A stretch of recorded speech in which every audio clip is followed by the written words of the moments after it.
Hi everybody, it's Cash, welcome back, thank you very much for joining me. Big change of plan today. I've bought a ticket to go on a tour of a major motion picture studio here in Hollywood. But, because as you can see, it's pretty inclement, the weather, I thought it's going to be no fun walking around a movie studio when it's pouring with rain.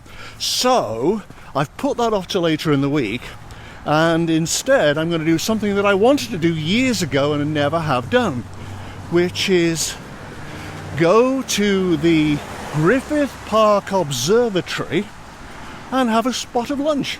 It just happens to be at the top of a 45-degree incline, that's all. I'm breathless already and there's a long way to go yet. I could have caught a bus up here. Apparently they're every 15 minutes, cost 25 cents for a senior, which is great value. And I was going to wait at a bus stop for that, but I thought, no, I'll walk and we'll look at the view along the way. Griffith Park is like 4,000 plus acres. The Hollywood sign is in Griffith Park, there's a zoo, there's a Western museum. This is where people come to hike, and they also make movies in the park itself, like Sunset Boulevard, way back in whenever it was, the 30s, 40s. That was shot here. Back to the Future was shot in the park here. And very often, if they have like a location in the script for the Philippine jungle or something like that, it's shot here. There are lions up here? What possible incentive could there be to come into the park when you know there are mountain lions roaming around free? Not to mention coyotes. And I haven't even got to the rattlesnakes yet. Oh, there's the bus. And there, somewhere, is the observatory. It's all the way up there, you can see it poking out from the trees. So that's where I'm going. This patch of land was owned by a guy called Griffith J. Griffith, who clearly had very comical parents. And he was some kind of mining tycoon, I think.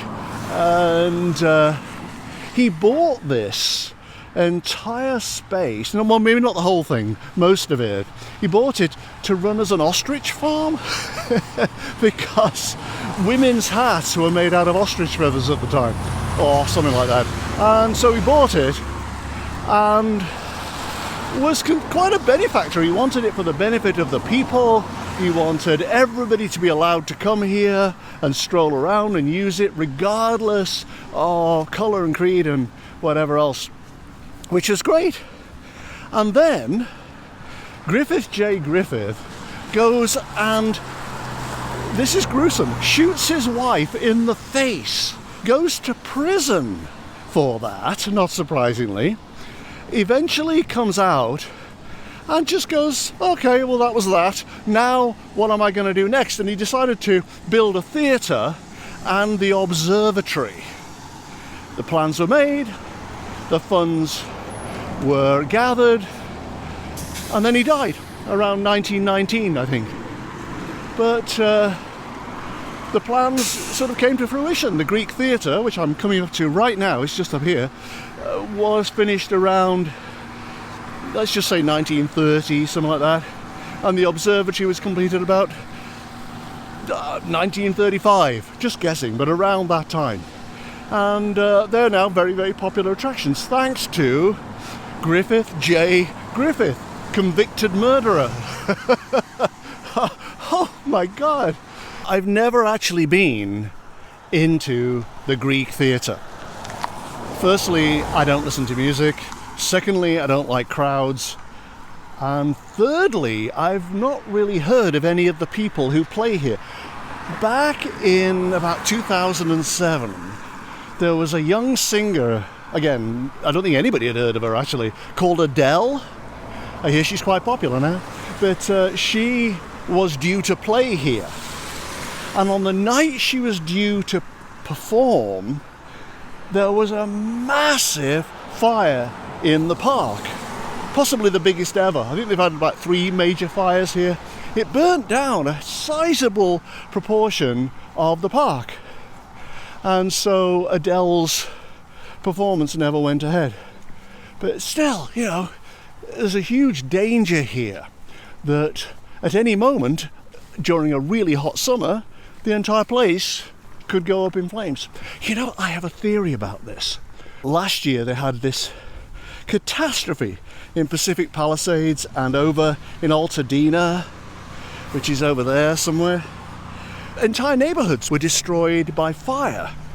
And I have this theory that after years and years and years of wildfires destroying buildings and huge acreages of land and forest, that the cloud seeding thing that they do, you know, the chemtrails and stuff, that they are making it rain in LA and its environs every month in the middle of the month, so that the ground becomes wet like it is now. Now it's raining, the ground becomes wet and no forest fires can start, because they've had rain here every month in the middle of the month now for about 4 or 5 months.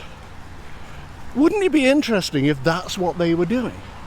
There was some kind of plot, a plan to wet the foliage, to wet the trees, to wet the ground once a month and prevent forest fires that way, rather than using vast resources and manpower to put out the flames once they start. You can see now how this is becoming densely wooded. Already it's a bit like the Philippines if you wanted to stage a war here. This is where there are going to be mountain lions, if there are any at all. After George Harrison died, they put up a pine tree up here to honour his life and his contribution to music. And the tree suffered a beetle infestation. It was overrun with beetles and died. And I thought, well, there's irony for you.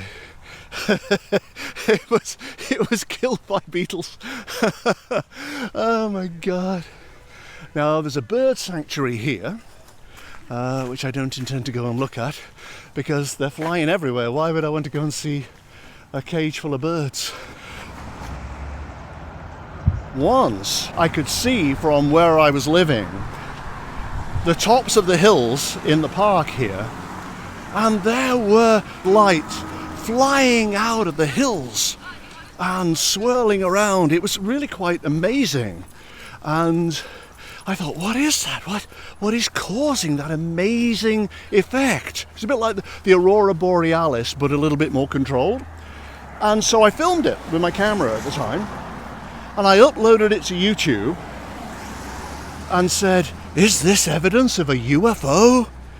And it got comments like, yes, I've seen those before, they definitely are UFOs. I saw one in China exactly the same. But wow, I captured one on video. And then it turns out that it wasn't a UFO at all, of course. It was a film crew making one of the Scream movies. And they'd built, as a set, a fairground on the hill. And those were the lights from the fairground they built. So all those people who said it was a UFO. People are so desperate to believe something, they'll believe anything.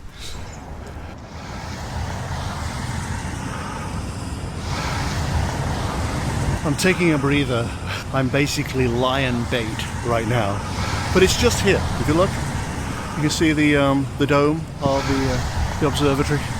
So here we are. Oh, and it's just starting to pour with rain. There we go. Downtown LA in the pouring rain. I'm sorry, I've got to go.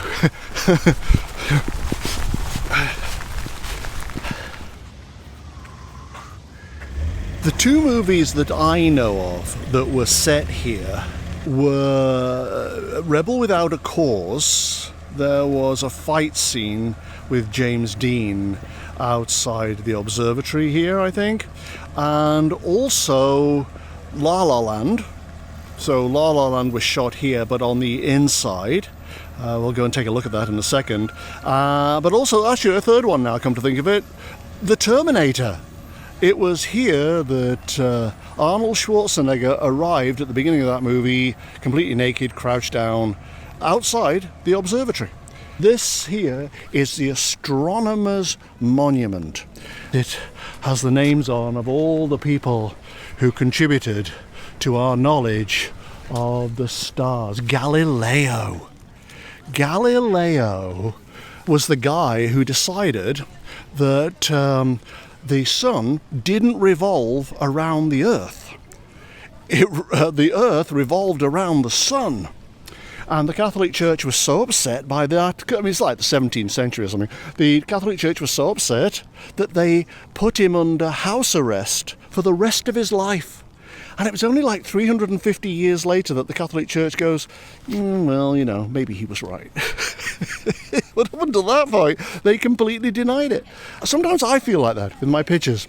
I feel like I'm saying stuff, and then there's tons of outrage, I lose thousands of subscribers, and then about a year later or 2 years later it comes true, and it's like, I am the Galileo of my age. Only I'm not under house arrest, but I'm sure these people who hate my videos would have me under house arrest if they could.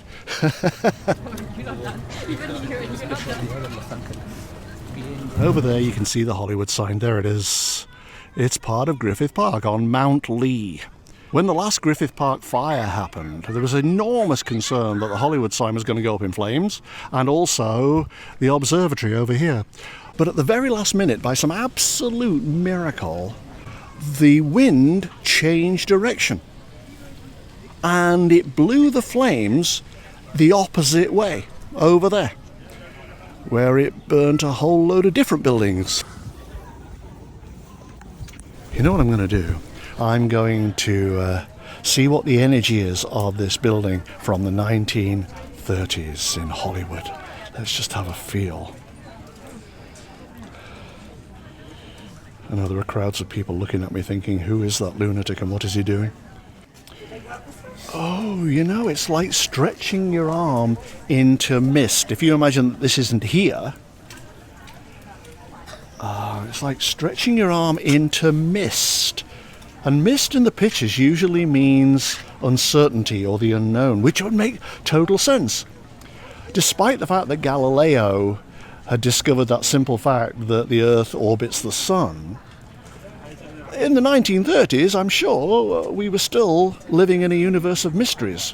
And we still are, actually, but in the 1930s particularly. And so when they built this, they did it in a spirit of curiosity and inquiry and intelligent, objective observation. Let me just see again.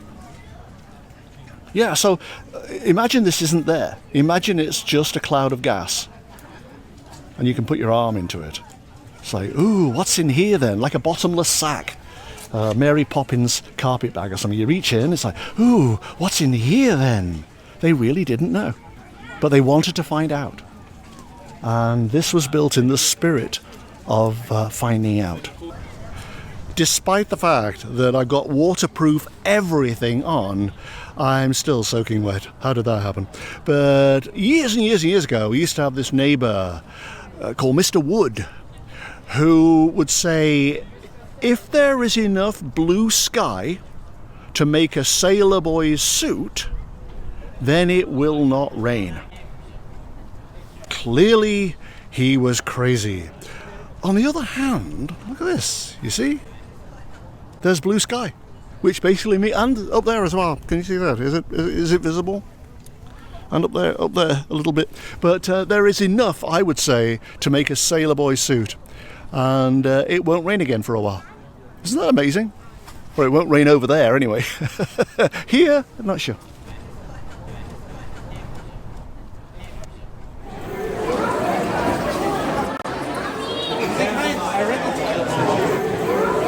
That's funny. I stood in line for about 10 minutes to buy a ticket, and then they told me it was free. I was going to negotiate a senior rate, but no need. What's down here? Let's have a look.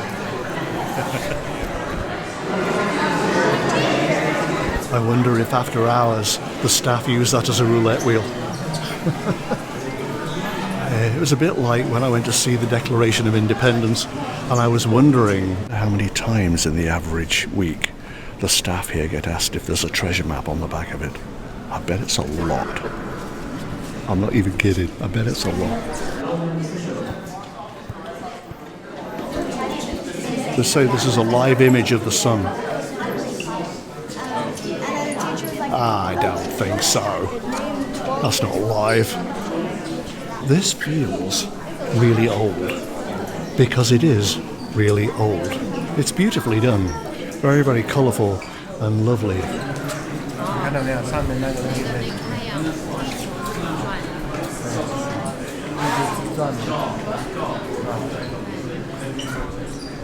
What are those things flying in front of the camera, back and forward? They're not in the room. You seriously cannot see those in the room, only on camera. See them? Wow.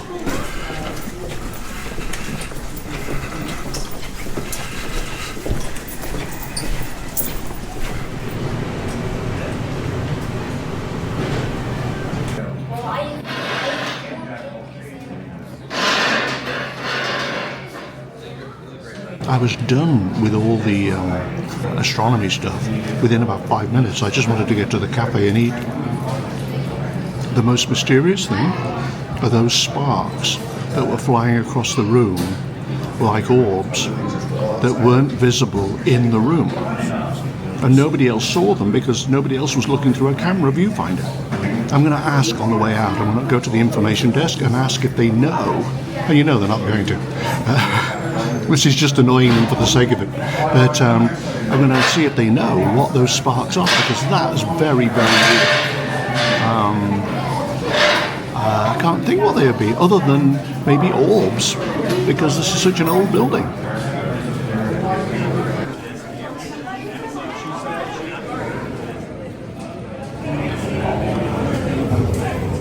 So you get to look through a telescope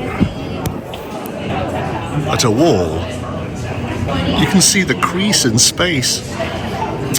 So I really thought I had something there with all the lights dancing and darting around.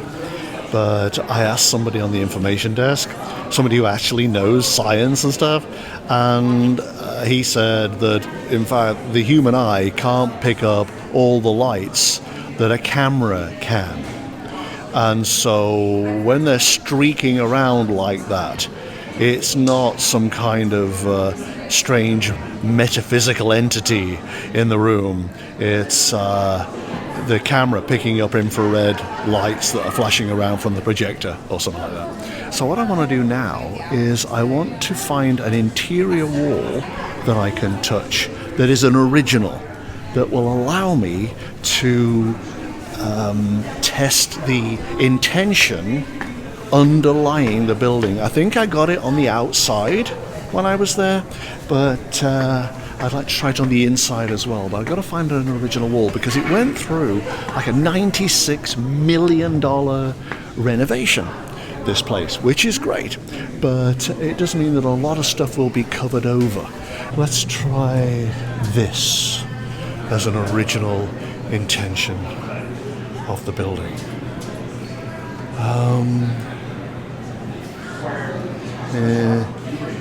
This has either been doctored or it's not an original. It must be an original. It's holding up the concrete ceiling. No. This might be an extension of some kind, because I don't get anything from that. This is an original wall, right? Because it's marble. Here. That's different to the outside wall, because it's more about forced learning, constriction, maybe encapsulating in a space like this the facts, the details, the information, putting it all in one place.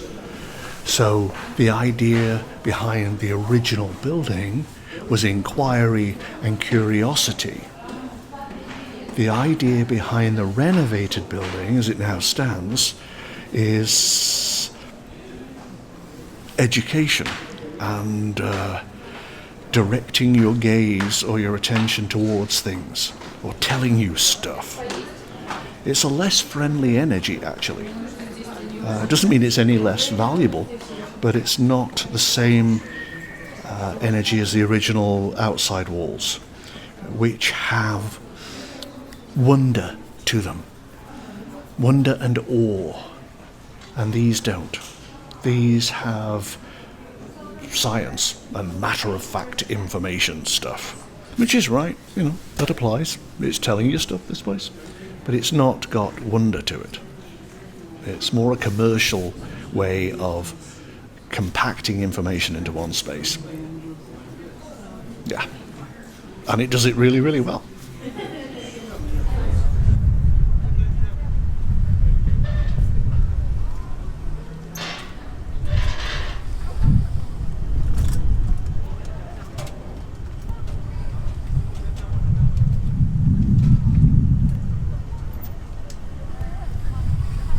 Very interesting. Up to a point. I'm not a big science guy. I didn't go and see the planetarium. I've seen a planetarium before, and you had to pay to get in that part, so I decided not to pay.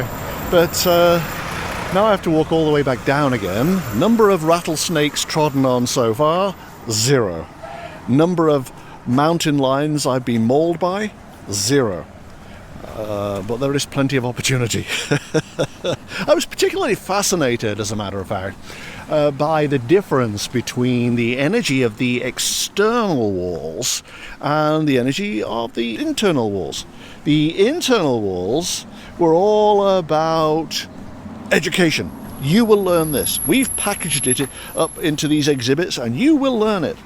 I assume because of their sponsors. The sponsors give millions of dollars every year, and they do that for a reason. They want people to learn stuff. Not specific stuff, but stuff. So it's all about education.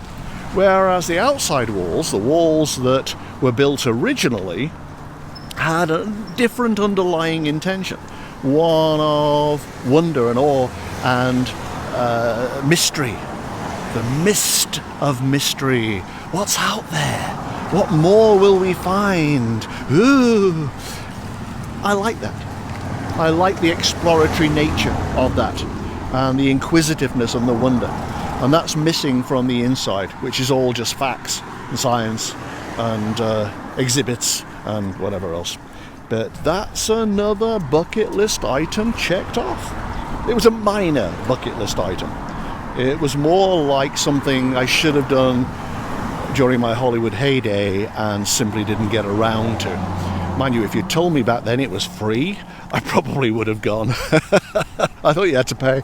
But no, it's a minor bucket list item checked off, and I'm glad I did it. So thank you very much for watching. The movie studio tour will be later in the week when it's sunny, hopefully. So I'm looking forward to that very much. But until then, thank you, and I will see you very soon. Bye, guys.